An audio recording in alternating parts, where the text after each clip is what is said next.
can resume the results, saying that the victory of the Socialist Party is very important and very clear. They have obtained 11 million votes, more than 40% of the voters, Spanish voters, and they have won in the main countries from Andalusia, the Basque Country, and Catalonia. The right wing, the Popular Party of Mr. Rajoy, has won in important regions, as Madrid and Valencia. They have obtained 10 million votes, but the result is that the Socialist Party governs and will govern with large majority. The third force, political force, our Union Left, has only obtained percent. We have had very bad results. In fact, the main losers of these elections have been the Republican left of Catalonia and the Left Union of Spain. That's the main results of these elections. The Union Left, of course, feels that the bi-party system is bad because, of course, in a bi-party system there is no room for a third party. You give the example of the United States, saying that the Democrats and Republicans are basically the same. Do you actually feel that the Socialists and the People's Party are the same in Spain? Well, you know, this electoral campaign has been very similar as the United States campaign, because the two main parties have eliminated the other parties, and in fact the main chains of television and radios have collaborated in a bipartidist campaign, because they have reduced the campaign to a debate between the two big parties, the Popular Party in the right wing and the Socialist Party in the left. In fact, the people, the telespectators, have seen only two debates between the two leaders, Mr. Zapatero and Mr. Rajoy, excluding the other parties. And then the result is that altogether the two main parties obtained more than 18% of the votes, 8% of the votes, and together they have obtained 322 of the 350 deputies of the parliament. Then it's real that what you say. That's to say that in Spain it's an Americanization of the political scenario, and but we cannot say that the programs and the political attitude of the Socialist Party and the Popular Party are so next and so that in the Democrat Party and Republican Party in the United States, there are still very big differences between the right and the left. Then the Socialist Party is a social-democratic party in the European concept. Then it's not, the same comparison cannot be done with the Democratic Party and the Republican Party in the United States. In Europe, it's very difficult to have this sort of approach than the American society. The European society culturally is very plural, and culturally and politically. But in this election, in these concrete elections, it has been more than a legislative elections, presidential elections, in which this polarization between the two big parties has been extreme.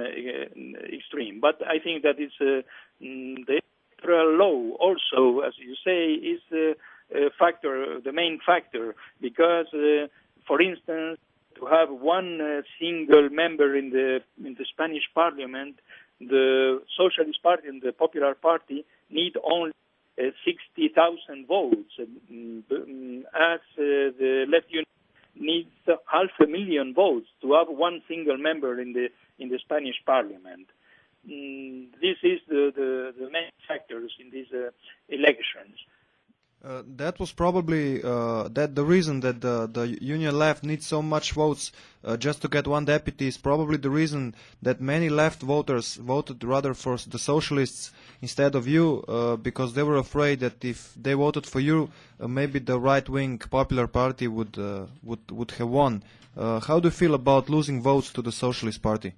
Yes, you are right. You are right because the Socialist Party, Mr. Zapatero claimed during the campaign, claimed for an absolute majority and launched directly an appeal to all the electors left wing to concentrate their votes on the Socialist Party as the best way to avoid the coming back of the right of the power.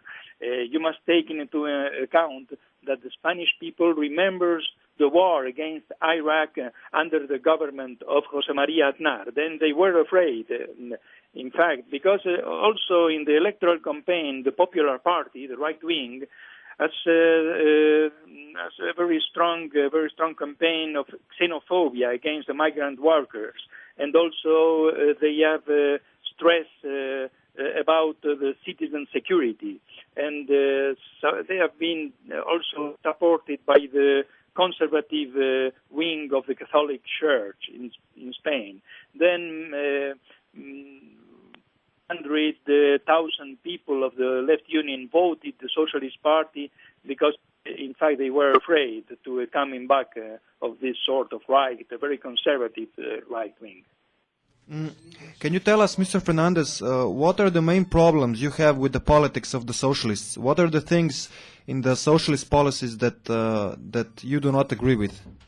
Well, the main thing is the economical approach, because Spain has progressed enormously in these years economically, but from 1 year to now, there's acceleration. Then it's a crisis, the beginning of an economical crisis. And 1 year ago, we have a meeting with Mr. Zapatero, and we asked him to take measures to the dynamization of the economy and to reinforce the social security system to protect all the people in Spain. There are about 10 million people under the middle of poverty, and then we have not been satisfied of this meeting. But there are also other questions. For instance, in the international politics, we are against the participation of Spain in military participation in the war of Afghanistan, no? Because the people of Spain 4 years ago mobilized against the war for Iraq, and we succeed altogether, socialists and Red Union, to come back, retire our forces, our military forces from Iraq. But now Mr. Zapatero goes on supporting the United States in this war of Afghanistan. There are also about the environment, and the environment, the government of Mr. Zapatero's government has had a political of productivism and has not taken measures to respect the Kyoto Protocol, because Spain is obliged to use these emissions of